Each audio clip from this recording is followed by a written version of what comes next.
Hi guys.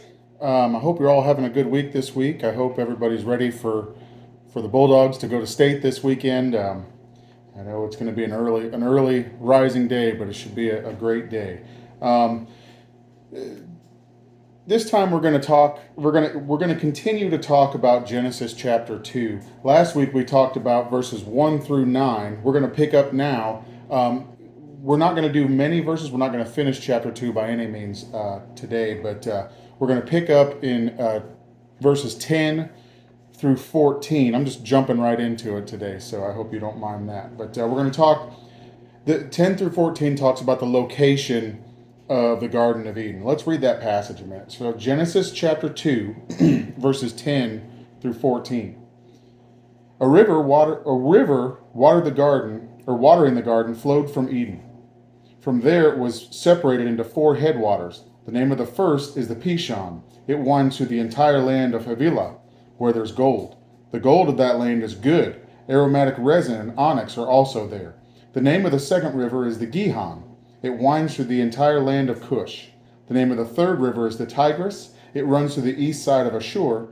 And the fourth river is the Euphrates. We call the garden that Adam lived in Eden. In Hebrew, Eden means delight or pleasure. That refers to the garden being pleasurable to both man and God. God saw that all he had made and he called it very good. This place was pleasurable to him and pleasurable to man. We talked about that last week. Being of the perfect habitat for man to live in and commune with God in a sinless world. The location of Eden, of course, isn't known. We don't know where the Garden of Eden was. The only rivers that still exist today are the Tigris and the Euphrates, or what we at least call the Tigris and Euphrates.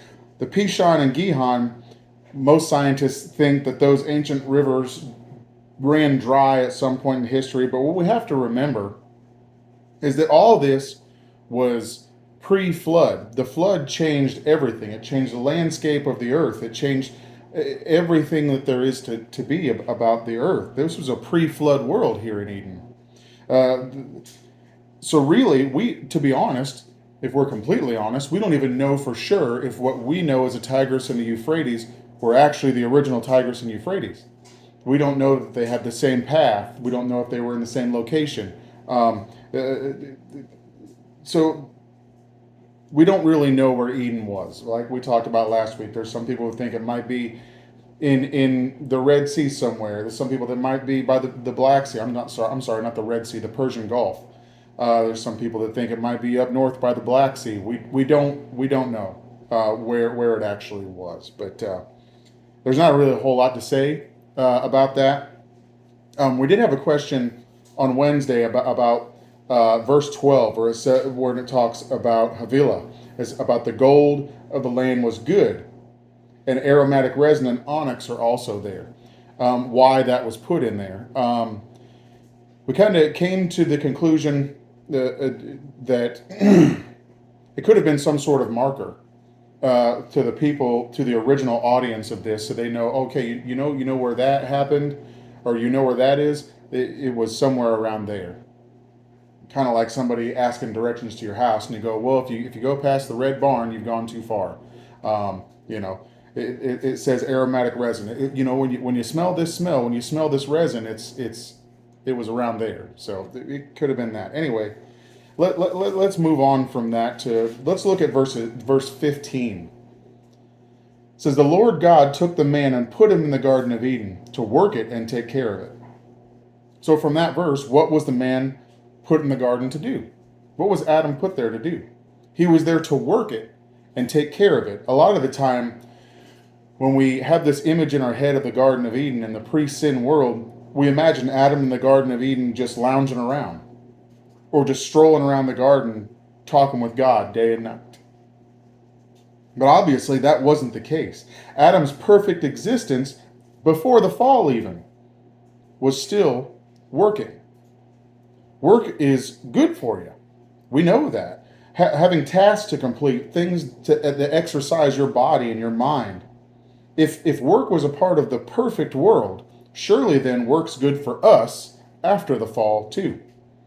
I don't. We all are old enough to remember COVID and remember what that was like when a lot of us couldn't work and we were stuck in our houses. The suicide rates went up. The sales of antidepressant medication skyrocketed. You may have even felt depressed during that time. We know what it's like to not have direction, to not have anything to occupy us. We're not meant to be in that sedentary state. We're not meant to just wander around. We're meant to have a direction. So work isn't something that we should really, pertaining to us, work isn't something we should dread doing. Whatever it is, we shouldn't dread doing it. Instead, we really should see it as a gift that God's provided us for our emotional, mental, and spiritual health. And especially after the fall, we see when we see sin come into the world. Well, that there's a difference between work in the perfect world and work in a sinful world. And when they were kicked out of the Garden of Eden, and we'll talk about that as we come to it. Let's move on to verses 16 and 17. It says, "And then the Lord God commanded the man, you are free to eat from any tree in the garden, but you must not eat from the tree of the knowledge of good and evil, for when you eat from it, you will certainly die." We touched on this a little bit last week, but this week we'll go a little bit more in depth into the concept of free will. We talked last week about why the two trees were in the middle of the garden. We talked about everything in life being a choice, and choices are at the center of everything that we do. But now let's talk about why the tree of knowledge of good and evil was even there in the first place. That's a pretty common question. When we step back, we can see the reason that the tree was there was to provide choice in the first place for Adam, an opportunity, if you will, to rebel against God if he wanted to. Some people see that God putting the tree there was a temptation, that God was putting a temptation in front of Adam, but that's not true. God does not tempt us. God is a loving God. He doesn't force us to do anything, and he didn't force Adam to do anything either. If the tree of the knowledge of good and evil hadn't been placed there, choice wouldn't even exist. Adam would have had no choice but to obey God, because again, choice wouldn't exist. That's just what it was, and God would not had shown love in that way. God wanted the man to have free will. The Enduring Word commentary says this about that. It says, "If there is never a command or never something forbidden, there can never be choice. God wants our love and obedience to him to be the love and obedience of choice. To choose to love him, to choose to obey him, not because we have to, but because we made the choice and we want to." Again, that brings up the concept of free will. A lot of believers and atheists challenge even the concept of a God, let alone a loving God. This is a pretty common question people ask, is what kind of loving God sends somebody to hell? We can clearly see here that going to hell, or eternal separation from God, or the word dying, the word surely die in verses 16 and 17, it's a choice. God doesn't send people to hell. They choose to go to hell. Now, when they reject God, are they literally choosing hell intentionally? Like, oh, I want to go to hell. That's why I don't like God. That's why I don't want to believe in a God. That's why I don't accept God. That's why I don't accept Jesus, because I want to go to hell. That's not generally the reason.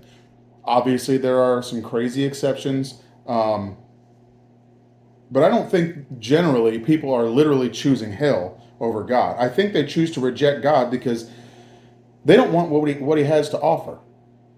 Short and simple. They don't want what he has to offer. We've talked about this before when we talked about Revelation. They see the freedom that God offers, and they perceive that as bondage. They see the boundaries that God sets.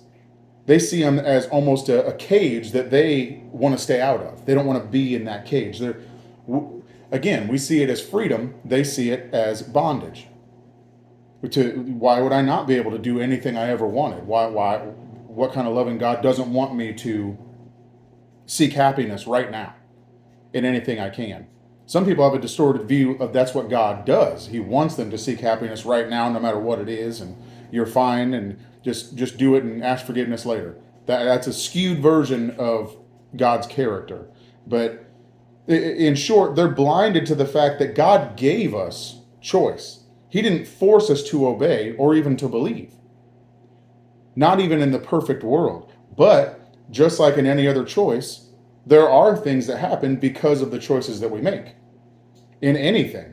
If I move my hand to the right, or to your left, maybe you're right, I'm not sure how you're viewing this, but if I move my hand to the right, I didn't move it to the left.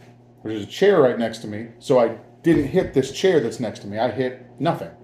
Now, if I move it to the left, that means I hit the chair. That's a natural consequence of moving my hand to the left in this situation. But let's talk about a live wire. If there's a live exposed wire and touching it shocks you, right? That's the consequence of touching a live wire. Does someone touch a live wire because they want to get shocked? No. Nobody wants to get shocked. They usually touch the live wire for one of two reasons. Either one, they don't know the wire is live, or two, they do know the wire is live, but they don't think it's going to hurt them. It's a low voltage or whatever. Sometimes, just going in for this analogy, maybe they've done their research. They said, I've done my research. I've looked at the breaker box. As far as I can tell, all the breakers are off. All the breakers actually, they're all the same way. They're all off. The power's off here. So they should be able to touch it if they want, because the consequence isn't, they're not going to hurt themselves. But that's the thing. They have the choice to touch that wire or not. Even though they've been told the consequences of touching that live wire and that it is live, they can still touch it if they want to. We can't stop them. And God won't stop them. But they won't know the actual consequences of touching that live wire until it's too late, because they didn't pay attention to the warning. They didn't pay attention to the warning. Anyway, we'll go deeper into that in the next chapter. But at this point, we need to remember that Eve hadn't even been created yet. When God told Adam this, don't eat from the tree of knowledge of good and evil, because if you do, you'll surely die, she wasn't even around yet. Even in this couple-hour time span, or however long day 6 was, from day 6 to the fall, Adam had a choice, but he fully trusted God. He wasn't tempted at all to eat from the forbidden tree. It was like, okay, don't touch that. Okay, no big deal. He wouldn't even think twice about it. He fully trusted God when he said, don't from eat. Again, it isn't until chapter 2 when temptation even enters their minds. And we'll talk about that next week. Next week, we'll talk about the creation of Eve, how that came to be, and the establishment. We'll talk about this, free will, a bit more, but we'll also talk about the establishment of oneness between a man and a woman in marriage and things like that. We'll dive pretty deep into that next week. That's pretty much all I had for this week. I hope that you take some time this week. Hopefully this maybe has sparked some thoughts for you about things like free will, and think about that. Think about free will. Think about what the consequences of free will are, what free will actually is. Do a little bit of study. If it interests you, do something about that. Don't ever just take my word for it. These short videos, or even if you come for Bible study on Wednesday nights, that's not all we should be studying about the Bible. That's not all we should be thinking about the Bible. We should think about the Bible every day. Even if it's just a little, let's say, a verse of the day calendar that you have. Meditate on that verse. Think about that verse. Pray about that verse. What God meant when he inspired that into the Bible, when he dictated that to these folks who wrote this down. What it meant for them, what it means for our lives. Think about the Bible constantly. Think about God constantly. Have God be a part of your life more than just these short videos or a Sunday sermon or a Sunday evening sermon. Have him be a part of your life. Have him be the number one thing in your life that directs your thoughts and your actions. That's the most important thing, to act out what we have learned, what God has taught us. Because as James said, faith without works is dead. If your faith doesn't cause you to do God's will, what good is it? What good is your faith if you don't spread it, if you don't live out your faith? We do have the choice to do that. We have free will.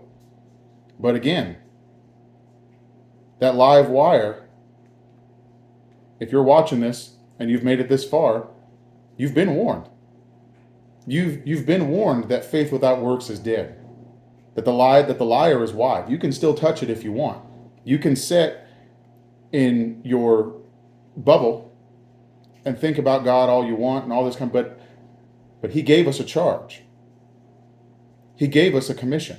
He gave us a job, just like he gave Adam a job, to spread the gospel. I pray that you do that this week. I hope that you have a good rest of your week. I hope to see you on Saturday morning. I know it's early. We're going to get the early doors open at 9:30. We're trying to get there about 9. That may even be a little dicey as far as parking goes. I'm not sure. But I hope to see you there, and I hope that you have a great rest of your week. Go Bulldogs, and we'll see you soon. Have a great day.